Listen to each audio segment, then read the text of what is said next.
Let's do Welcome. it. Yes. So I'm Christina McGrath. My company is Well Fit Living. I do health coaching, nutrition optimization, and fitness and yoga.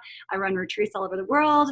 And we're excited to talk about journaling today, which has been a super passion of mine for the last probably, I guess, since the beginning of the year.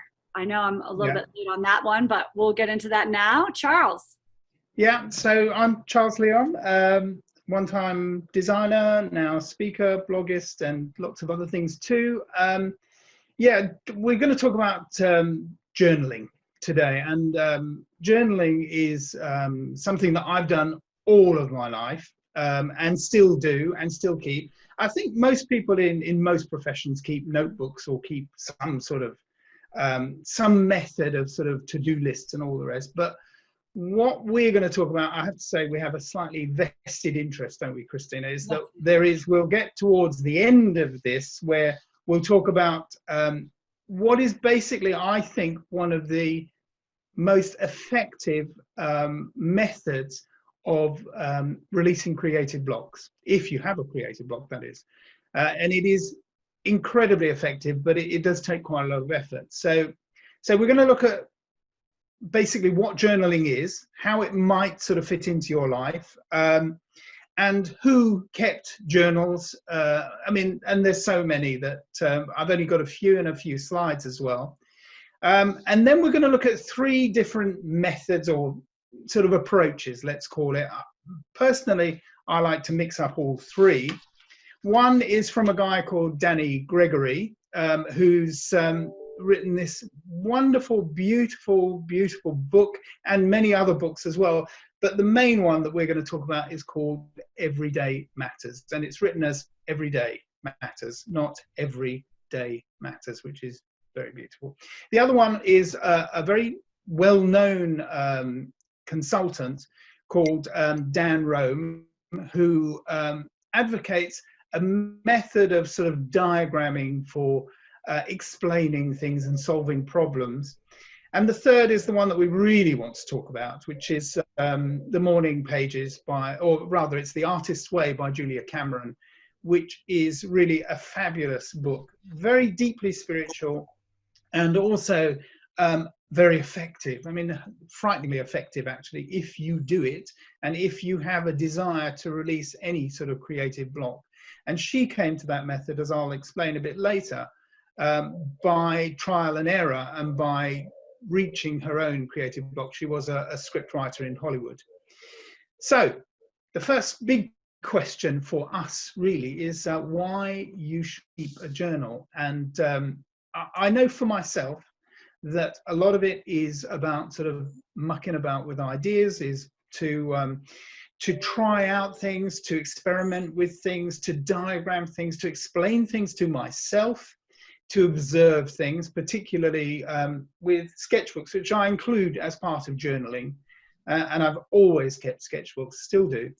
And so for observation, it's, I think, an incredibly powerful tool. And as with all of the tools that we'll describe today, I think they're not really effective tools until you really start working with them. You have to commit to it, and you have to keep committing to it for them to be effective. The other thing that Christina and I were talking about just before we were so afraid to drop the link today that we just kept on talking. We normally sort of talk about an hour before and then sort of shut it all down and come back, but we were afraid we were going to lose the link. So the other thing is about introspection. So where journals can be wonderful and perhaps a little bit self-indulgent is to look into yourself for introspection. And that process has been used endlessly by diarists, by all sorts of different people, writers, for different purposes. And we'll come to some of those shortly. Another one, really, and I think this is more for where they come into practical purpose, is for building ideas and building on ideas. Where you already have an idea and you build an idea, you may diagram it out, you may sketch it out, you may use pure logic or whatever it may be, but to actually sort of to use your journal as a method of building building ideas and building your own thoughts. The other thing is, I think, I don't know if Christina wants to talk about this as well, but is of not that it's meant to be sort of derogatory in any way, but letting go of mental blocks and getting rid of negative chat. Now, I don't know what your experience is, Christina, but mine is certainly that the first part of, you know, when you embark on sort of journaling is really a lot of negative chatter that comes through. And you have to get over that. I mean, that's part of the whole process, is you have to work through it. You have to, same if you use it for drawing, or if you use it for painting or sketching or whatever it is, you have to get over that first period. You have to sort of work through basically the rubbish, and a lot of it is rubbish. Yeah, and that's what we were talking about too with the long pages, is usually through the journal you get rid of all of that on paper, and it kind of clears your almost your frontal lobe, like we were talking about a little bit, to get space for your the creativity and everything, and all of your negativity to be kind of just put on paper and removed. The other thing that, and we might talk about this in a second, that the artist Way talks about is just recognizing that as well. I think it's called the blurts. Things that are, that just come out and that you need to be aware of, so you can let them go to make room for more creative space. Well, we'll have a look a bit later. I've got a couple of examples from Kurt Cobain. He obsessively kept journals throughout his life, albeit a short life. And we'll have a look at how sort of he worked with his own sort of mental problems and his own mental blocks, and how that was incredibly creative as well. So the other thing I think that that I love about journals is it's a private place to go, and that's why I think you shouldn't ever share your journals. They are your private place. The same with sketchbooks as well. You know, much as we love to get sort of compliments and praise from anybody, it's much better if you keep it to yourself, because then you can be much more self-critical with your own journal. So having a private place to go is, I think, also the purpose of the diary, really, is to have that place of introspection where you can go and it's your private place. Now, this also then relates a little bit to the meditation we were talking about, as does also parceling up negative thoughts and just putting them aside or putting them on paper. And what I found is that when I came to do again, we'll talk about later, the morning pages, is that it takes weeks to get rid of the negative rubbish that you talk to yourself, and the self-indulgent crap as well. Now, I think one of the other big things is once you've overcome that, is journals are probably the most successful method of releasing any sort of forms of creativity that you have inside you. And I mean, that's proven again and again, be it sketchbooks, be it notebooks, be it all those kind of, even as a scientist, to get your thoughts on paper. Otherwise, it's very, very difficult. You need a very special mind, like, I don't know, I'm trying to think who, like a philosopher, to be able to regulate your mind to think directionally all the time. It's almost impossible. And that's why journals are very, very good for progressive thoughts. Now, there is a school of thought that says that you should never refer back to what you've written. And that's certainly true for the first few weeks if you do start keeping a journal, because it's rubbish. It's complete and utter rubbish, always. And it's true for everybody, I think. Once you get over that, then you must refer back, and you must feed back, and you must pick up. And again, we'll have a look in a minute. I've got an example of Darwin's diaries, journals. And he would obsessively go back over the notes he'd taken, what it meant, and how to progress it, and then would overnote what he had already written. So I think the other big thing is that keeping a journal is not a to-do list, and it's not a diary at all. It's much, much more. Now, if you take an example of a great diary like the Diary of Anne Frank, then there you have someone who had virtually no other outlet to pour herself onto the page than her diary. And many other diaries have worked in a similar sort of way, but they become a few things. One is they become about the person, but they also become observations of the outside world. And I think the two things are very closely related, and that's the strength of journaling, is that on the one hand, you are entering into yourself, but at the same moment, you are actually sort of opening yourself out to the rest of the world and looking at, or rather seeing more, what's out there in a more realistic way. So let's get to how you should keep a journal. And I think it's unfair to put rules on this, because you shouldn't, and it's up to you, and it's up to you to find your way with journaling. But again, I highly recommend it. You have to be methodical, though. You have to allocate time. You have to do it. If you don't do it, you put things aside, you forget them, the ideas don't develop, and you don't develop yourself and your thinking and your thoughts and where you're going with it. So that suggests that you need to have a purpose or a goal, I think, for what you're trying to get out of it, where you're trying to get to. I think the other thing about me being methodical, I was going to say, I know that if I do it first thing with coffee, that seems to get rid of the things that I can just leave for the day, and allows me a little bit more clarity throughout the day. So linking it to a morning habit has really worked effectively for me, rather than maybe setting it aside and then doing it when I can later. So I do think that's extremely important. Yeah, and I think also that first of all, you must allocate a certain amount of time every day, and the repetition and the regularity of it is a very, very important part of the benefit of it, or the benefits that it will bestow on it. And that also means, I think, as with sketchbooks, as with notebooks, is that you should keep it with you at all times. So that suggests that you've got to have something portable. It's got to be easy. You've got to, and the same if we go back to what we said some webinars ago about habits. If it's simple, if it's easy, if it's there, if it's with you, then you're more likely to do it. If it's not with you, you won't. I mean, if you go into town or you go to a gallery or something and you've got a sketchbook or a notebook with you, you're more likely to take notes than you are if you just sort of walk around it. So I think that's really, really important. And personally, I think use everything. Use words, use sketches, use diagrams, use stick-in pictures, stick-in cuttings, samples, flower cuttings, pressings.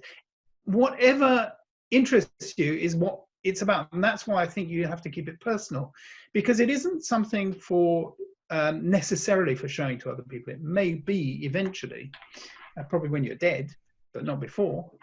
But I do think that they are about however you want your mind to work is what they're about. And that's why they become so important, because they're a great way of uncluttering yourself. And once you've got over, I think, the initial period that we will come to, I think you have to review them and go back over them regularly. Otherwise, you don't tend to sort of keep moving forward. You tend to sort of get sort of flat shape rather than pointed shape. And I think reviewing is incredibly important, and you must, I think you should, not must, you should be progressive.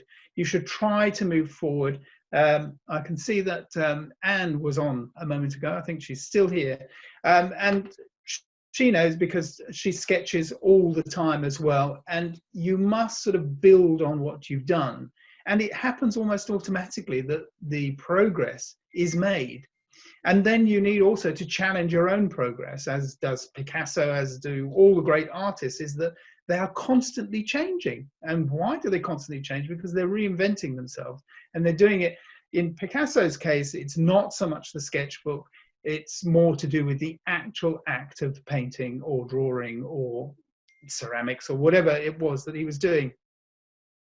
The other lovely thing is just keeping a map of your interests. I mean, what interests you? I mean, and that's a beautiful thing to do.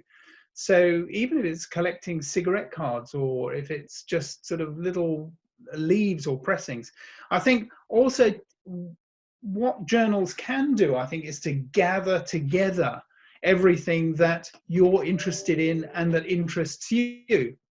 So, and it becomes, and this is where we're going to come to this in a moment. This is Everyday Matters.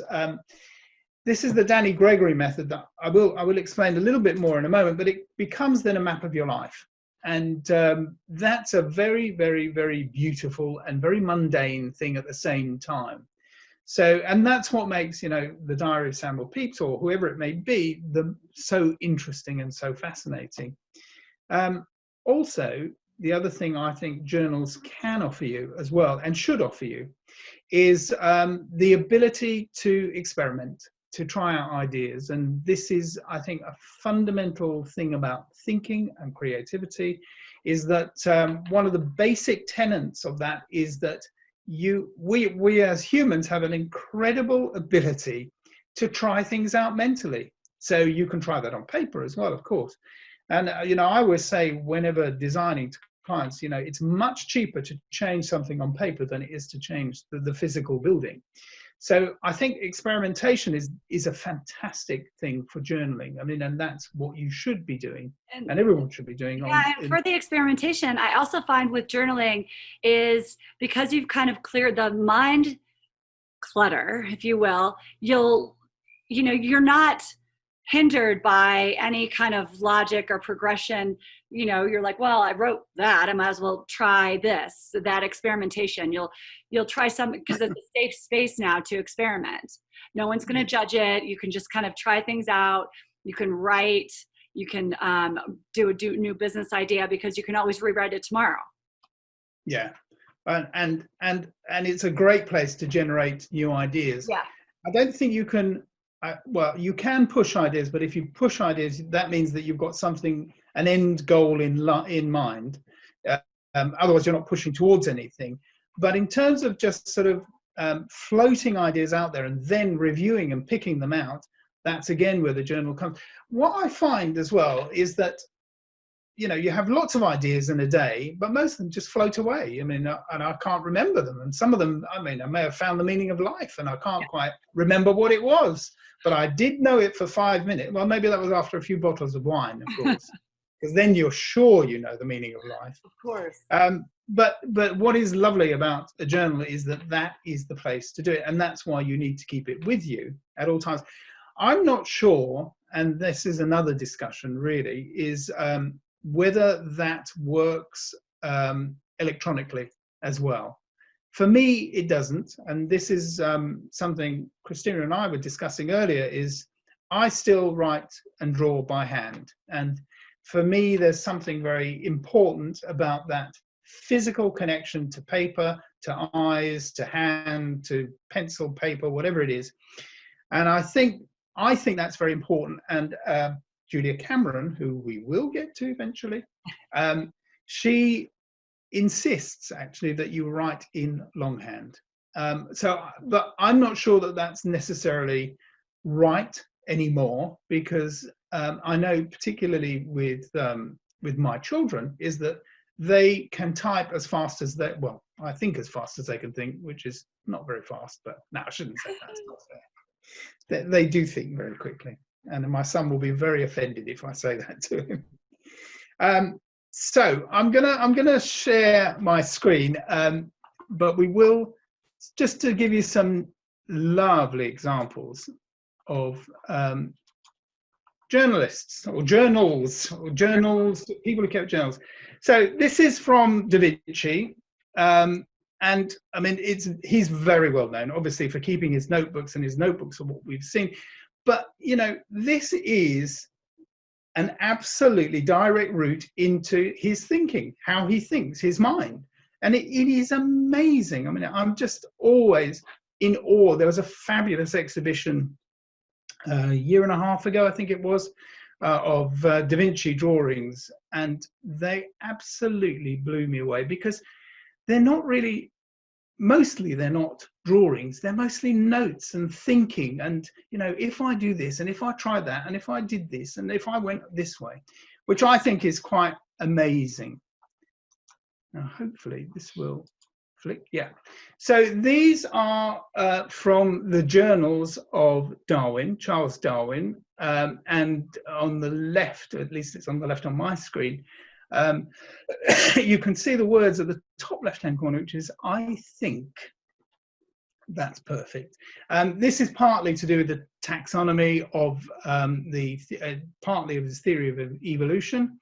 And he used and kept extensive and very well known notebooks, journals for years and years and years, particularly when he was on the Beagle and then when he was back home, and kept those and went over and over them. And part of the story is, of course, that it took him many, many years to reconcile what he had observed with what he believed. Now, this was a conflict of religion with science, or the observation of it.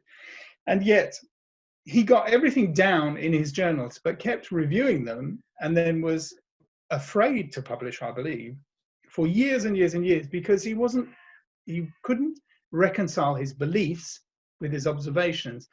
And I think that's one of the powers that journaling can do, is that if you can open your eyes sufficiently to see rather than just to look, then you have the ability to return to that point and to look again and again and again and to build on those ideas. But there's millions of examples. This is Marie Curie. I don't know exactly what these little sketches mean. A scientist, and I think the first woman to get the Nobel Prize. Barry will probably know better than I know, but I think she was. But here again, you can see working things out. These are not just sort of scientific notebooks. This is somebody trying to figure something out, and the use of words, of algorithms or short algorithms, of diagrams, of sketches, anything that helps to crystallize ideas. Right, Mark Twain, one of my great heroes of, if anyone ever has a fantastic phrase for every single situation, it's Mark Twain, and just pure genius. But just beautiful notebooks. I'm not going to dwell too much on that because we know he's a genius. T.S. Eliot, The Wasteland. What interests me, and I'll show you one of Proust in a moment, is the amount of work that goes into, and I've actually got it right here next to me. Ooh. So this is a copy of the transcripts of his notebooks and then how it all transcribed. Sorry about the shadows, but it's coming through the trees. And again, you can see it's a thinking process. This isn't just sort of somewhere to keep things. It isn't somewhere to keep a to-do list. And it isn't a diary. Obviously, it's not a diary because it's T.S. Eliot and he wrote The Wasteland. But what it is our little sort of ability to see into his mind and how it worked and all the false steps he made. And that's also the really interesting stuff, is that he certainly didn't get The Wasteland right first time. It took many, many, many attempts. Right, Samuel Beckett, the minimalist of minimalists, and probably the greatest, in my opinion, the greatest playwright of the 20th century, certainly. And I had a big argument with my son on Tuesday, not argument, discussion, let's say, a heated discussion, where I unfortunately said, but all stories depend on transformation, and that's the definition of a story. And he sort of thought, he said, no, that can't be right, that can't be right. And I said, yes, of course it's right. I'm never wrong, so how could it not be right? And then he said, well, what about Waiting for Godot? And there it is, there's the exception, the complete exception to the rule. Nothing happens, but beautifully nothing happens. And also, when Waiting for Godot was first performed, nobody understood what the hell it was all about. Everyone thought, what am I sitting here looking at sort of two people with nothing to do, nowhere to go, they don't know what's happening, and they don't know where they've been. So, but there we are, the human condition. What I love about Samuel Beckett's notebooks is the little sketches. So, you know, it looks like his mind was just sort of floating away, and he got a bit bored and did a little sketch of this, a sketch of that, and then sort of some quite important notes in between. Right, Marcel Proust, à la recherche de temps perdu. It's all crossed out. And first of all, annotated his own writing in the left-hand column. I think these are accountancy notebooks. And so he's annotated his own writing, then gone through it, and then crossed it all out, and then come back to it. So if that's not a work in progress, that's, I mean, it's amazing. And out of that, of course, comes one of the great pieces of literature of France. Cook and Shackleton. Now, we spoke about diaries earlier, and diaries to some extent are journals, and in this case they are journals, and they become much more than just diaries. They are partly records of what they did, what they ate, what they drank, how tough it was, but within all of that is human emotion, and that's what comes through all of these things. So if you keep journals and you review your journals, you will see that there is movement, progression, transformation, as my son would argue with me about. But what's beautiful is that that it's a place where emotion happens. I really wouldn't suggest you pour your emotions into a journal, because I think that could be really, really upsetting and very difficult to deal with. But these are very beautiful, and they were recently on exhibition at the Royal Geographic Society. And they are about the stress, the problems, the human emotion that goes into it. And for us, again, an insight into someone's sort of extreme life, obviously. Frida Kahlo, this is more towards the sketchbook end of things, and they're very dense and very beautiful.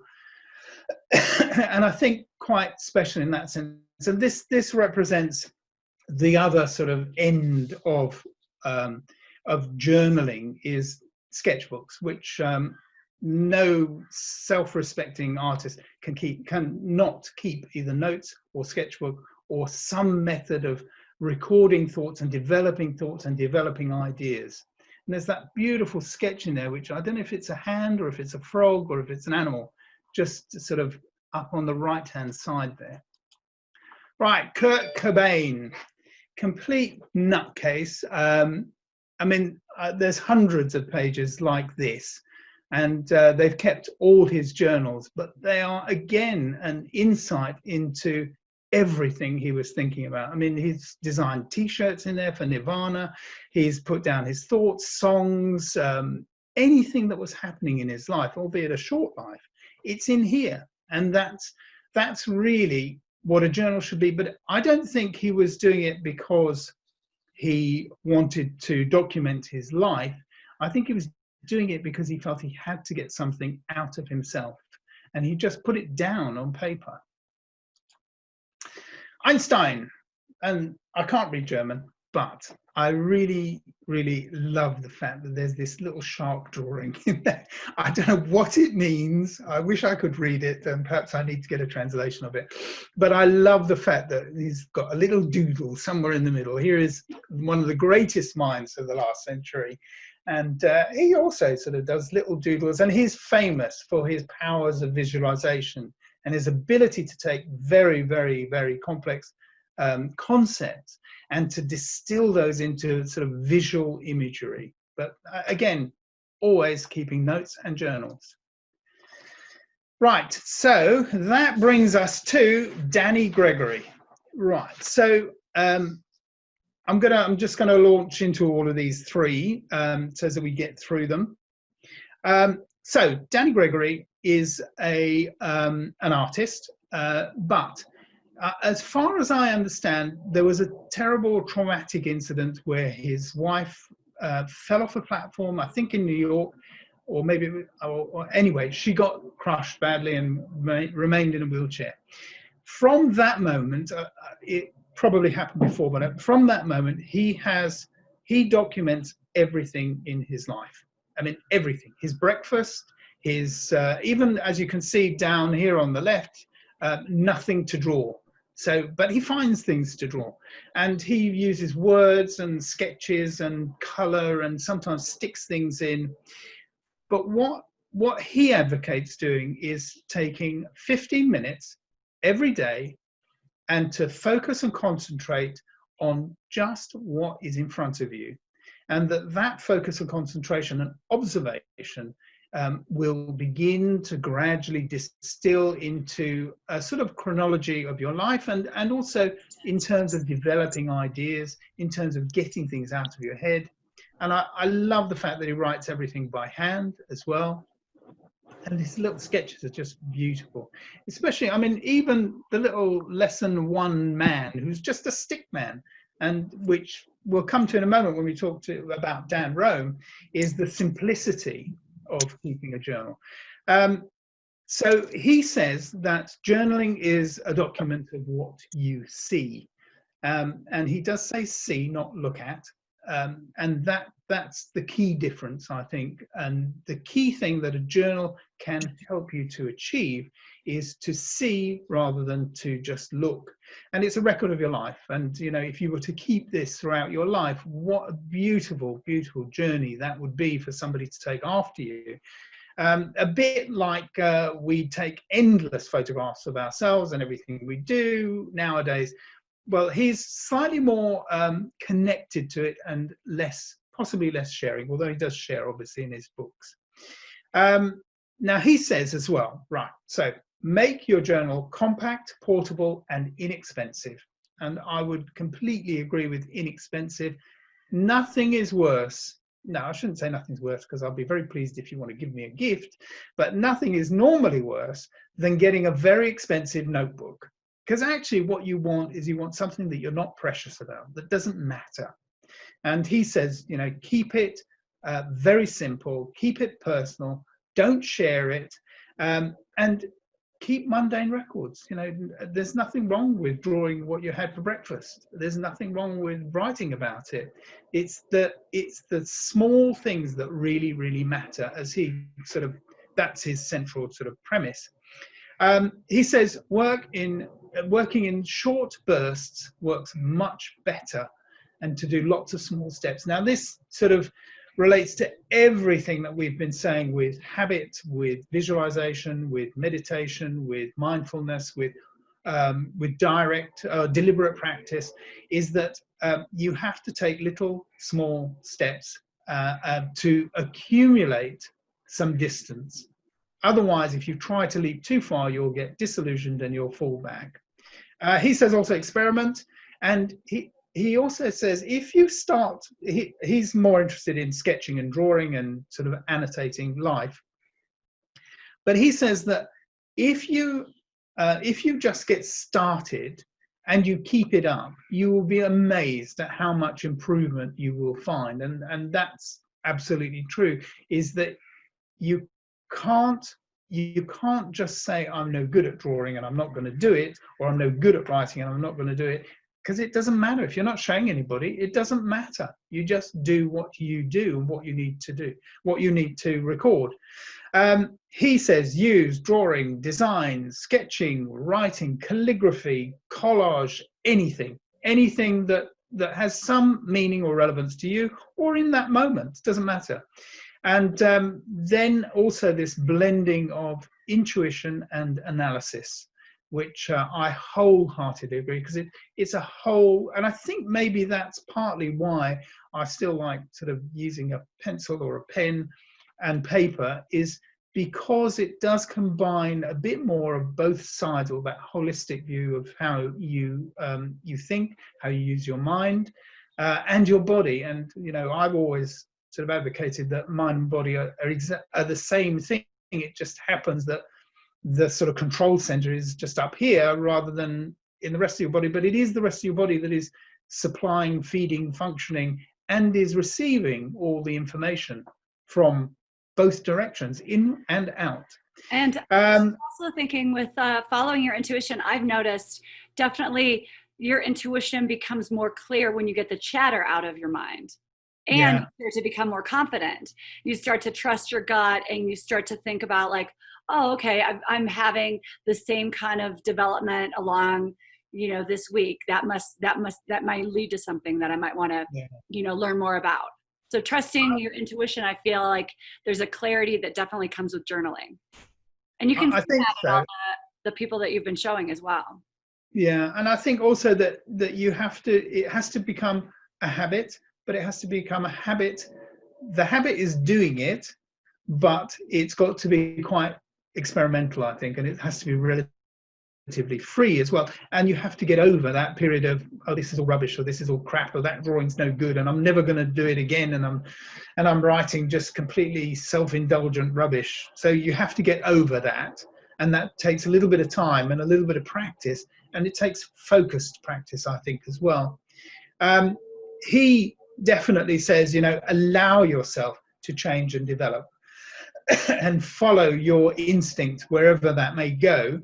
And as you can see, he loves to do richly illustrated pages, and I think that's right. And I'll show you some other people's, and including mine in the end. The other thing is, and this is true, I think, of everything, is do not be a perfectionist. I think perfectionism is a real problem in any form of progress that you want to make, because it's stunting and stultifying.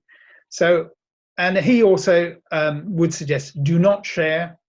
And best thing he says is bad drawings are okay. It doesn't matter, And I wholeheartedly agree with that, because if you're not showing them to anybody and they're only for yourself, you've only got your own self-criticism. And yes, we all have sort of very high expectations of what we think we might be able to achieve, but it is very difficult. And it's difficult just to find the right sort of connection between expression and technique. And actually, what you really want to do is you want to get rid of technique and concentrate on expression, because technique is something that holds you back if you've got technique before expression. Because if you use expression to develop technique, then you've got a much better chance of achieving things that you actually want to develop and to retain. So you have to be very careful with technique, because technique is the similar sort of discussion with tactics and strategies.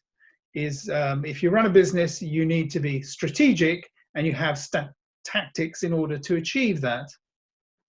So if you concentrate solely on the tactics, somebody says click this, click that, click this, you have no idea why you're doing things. So you need to have the strategies first. And that's what he does. That's what he explained. I'd like to look at Dan Rome now, I think. Oh, sorry, wrong thing. Oh, sorry. Whoa. Just a moment. Sorry, I've lost my screen as usual, but I'll get it back. Just a moment. Right. Let me just put that onto there if I can. Yeah. Right. Okay. This is Dan Rome. He has written lots of books. The fun one, really, the fun starting one, is called The Back of a Napkin. Now, this is not strictly speaking journaling, but it is very similar to it. He's also written a book called Blah, Blah, Blah. In other words, don't bother just talking, just do it. What he advocates above all things is learning to use diagrams, drawings, sketches in order to explain ideas. Now, his theory is that diagrams and visual things are much, much better for defining and explaining and playing with concepts than words. Words are a very long, circuitous way to get around them. And he uses diagrams all the time. If you look on the right-hand side here, instead of writing the acknowledgements at the end of one of the books, I think it's in the back of Blah, Blah, Blah, he's just done a very simple sketch of every single person that has helped him and said, thank you.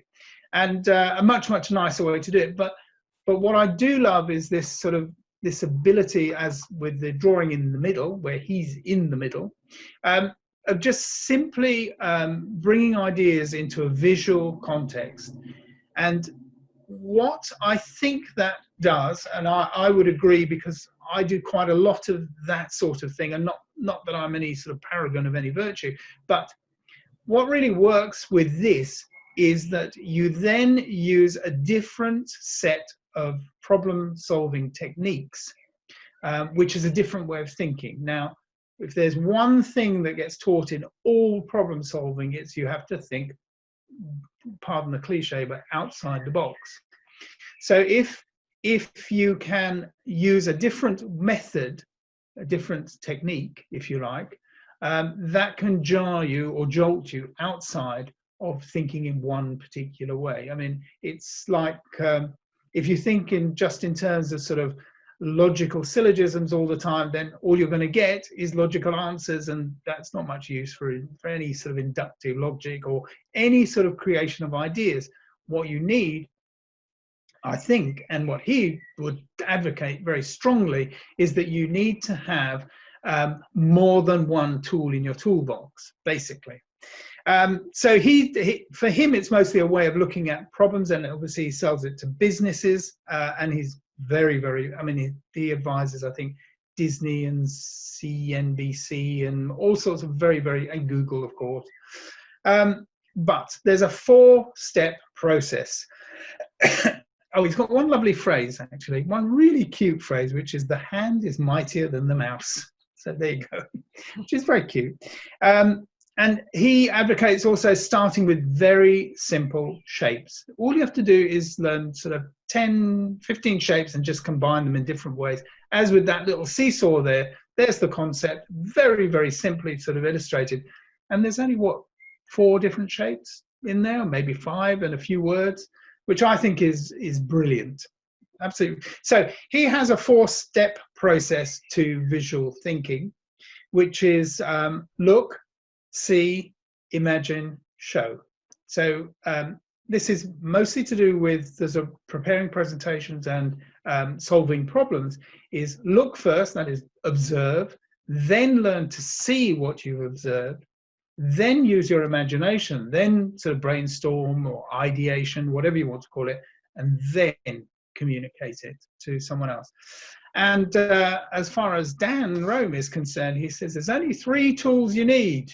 So if you've got your notebooks, you might want to put this into your journals, which is, you need your eyes, you need your minds, and you need your hands. And that's it. That's all you need. You might need a pencil as well, or a piece of paper. He breaks things down, and it's a little bit formulaic, but he breaks things down into 6 ways of seeing, which are, as you can imagine, who, what, when, where, how, and why. So any problem he gets, he breaks down into those formulas and then uses small sketches to understand the problem. Now, as I said, his big thing is problem solving, particularly in business cases.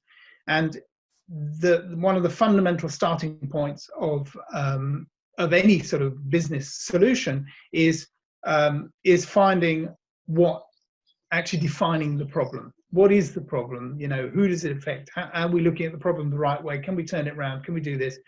And I think sketching and scribbling and drawing and then noting as well is very, very strong for flipping problems around and playing with them, rather than just illustrating them.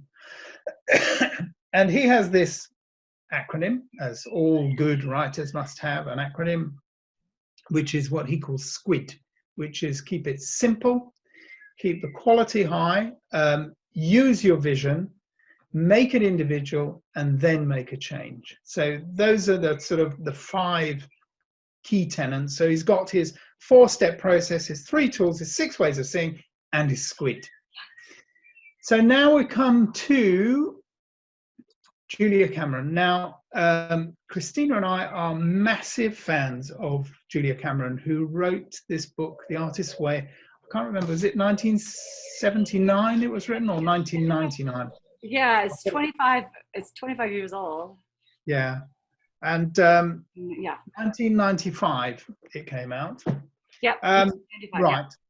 So Julia Cameron was a scriptwriter in Hollywood who reached a sort of creative block and couldn't work out how to get out of the creative block. So what she did is she started writing every morning, and this is what she then calls the morning pages.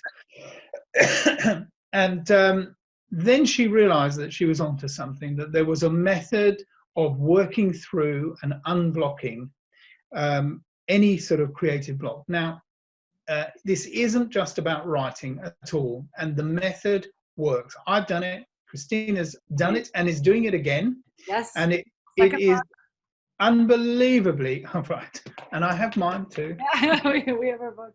It's unbelievably powerful. What the basic tenet of it, it's backed up with a lot of sort of spiritual references and a lot of maybe sometimes too much spirituality within it. But the basic tenet of this type of journaling is you write 3 longhand pages every day.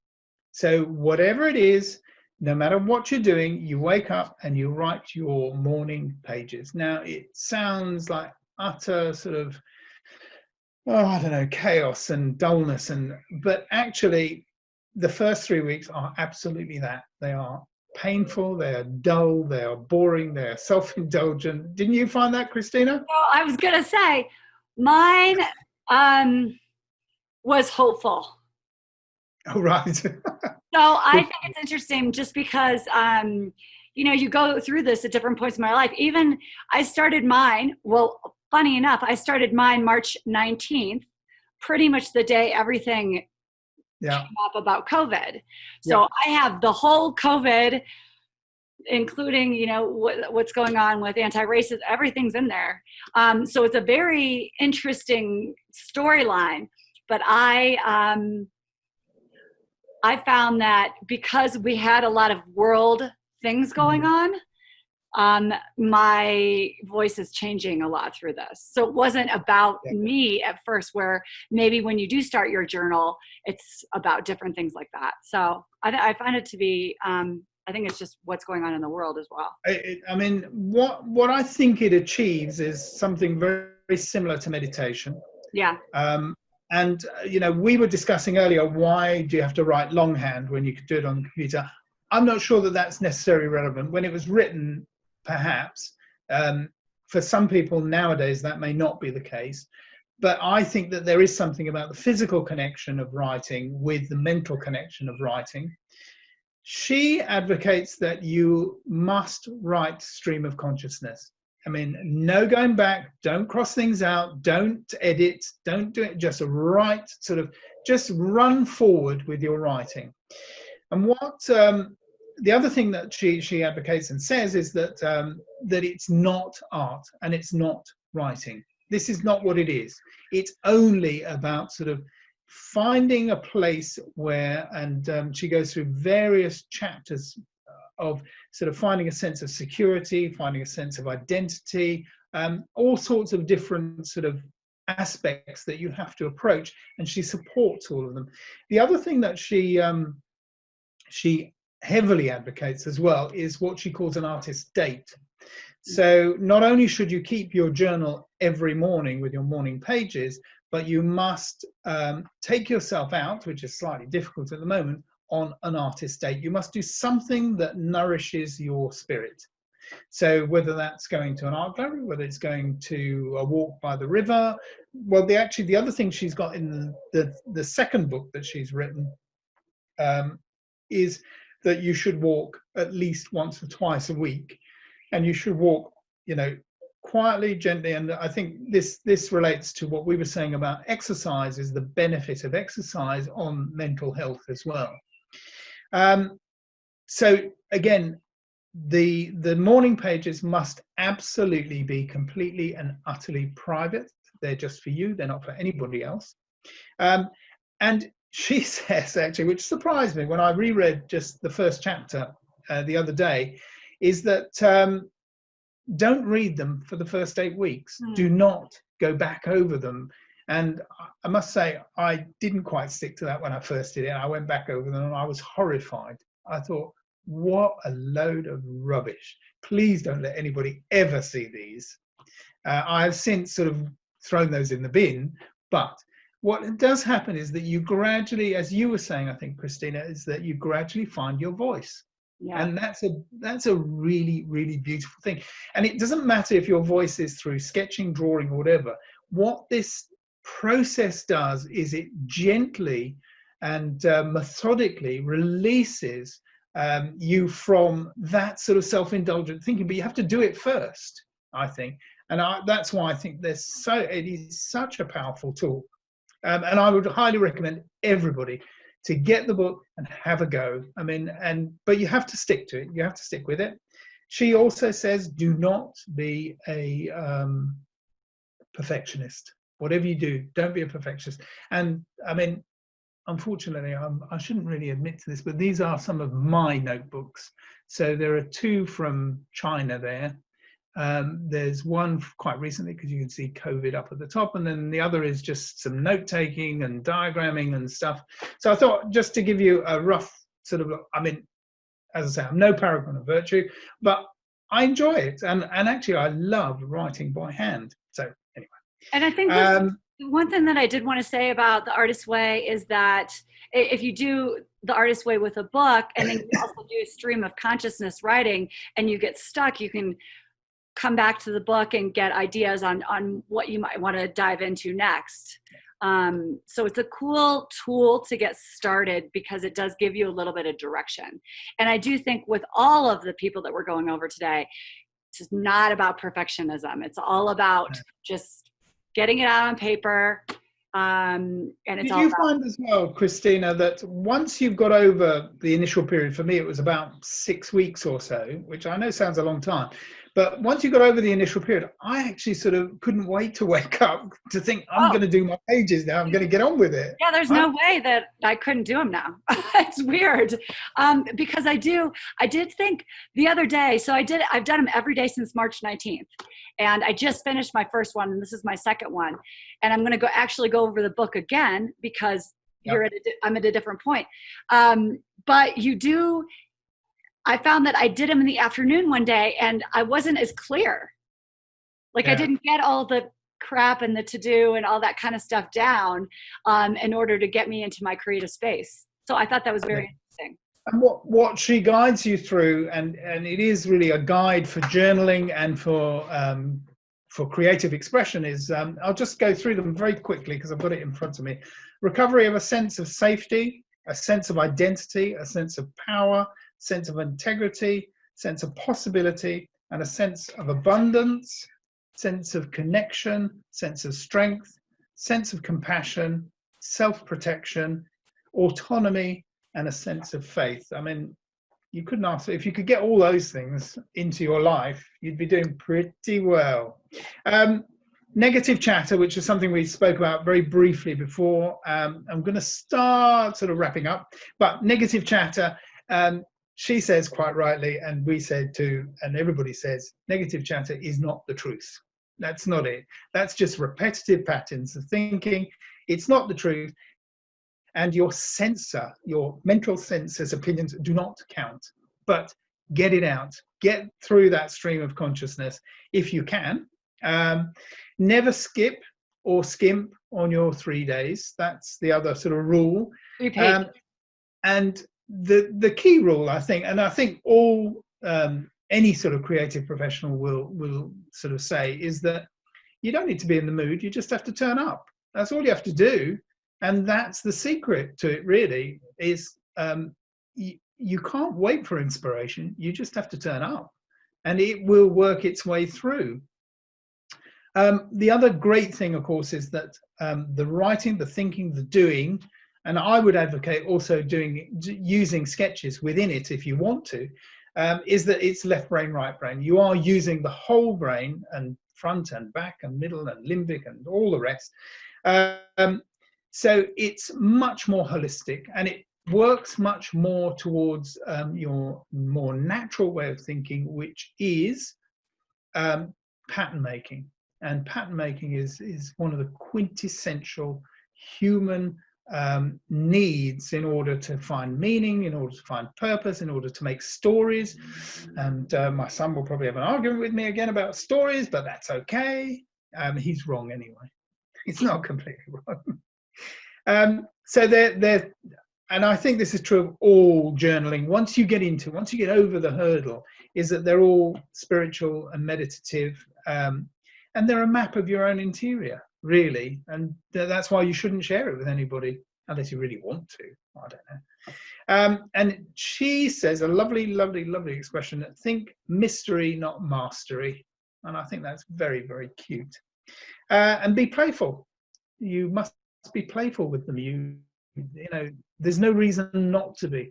I was just looking at something today that was actually on LinkedIn that a creative coach put on there, and I wrote back and I said, look, you know, most of us get taught how not to be creative, how not to be playful with things. That's part of our education process, unfortunately. So the last thing really was about walking, which we've always spoken about the benefits of physical exercise combined with mental health. And this also came into the newer book, is this date with yourself to go and to walk. Proust, for instance, was one of the famous sort of walkers, as are many composers. Walking is a very, very good way to just gently work through problems in your subconscious rather than in your conscious. You don't have to consciously think about these things. They have to work their way through, and that's why you need time to sort these things out. So that's about it for journaling. That's all I've got, except I would wholeheartedly recommend everybody to keep a journal. You don't have to do the morning pages. You can do the 15 minutes a day sketching, but regularity and repetition is very important. And it's just a great way to sort of keep a record of your thinking behind your life. So that's where I'm going to end today. Yeah. But next week, what are we talking about next week, So Christina? Next week, what are we talking about next week? Optimization bias. Optimism. Optimism. Optimism. The optimism bias. The optimism and bias. Possibility. Yes. So this is based on some recent neuroscience that I think about 5 or 6 years ago, a particular neuroscientist identified a specific mental bias, which is an optimism bias. And for me, this is very closely related to creativity, because you cannot think creatively if you're not optimistic. Because if you didn't believe that it was going to happen, you wouldn't do it. Yeah. So that's it. It's a survival tactic. That's it from me. Okay. So hopefully see some of you next week. Be well, everybody. Thank you so much. We'll see you next week. And exciting. I think Charles and I, we have a list of about 12 new webinars that we're going to be doing. So we're all set up for you guys for quite a while now. Yeah. So very exciting stuff. If you join us. Thank you so much. All right. See you all. Bye-bye.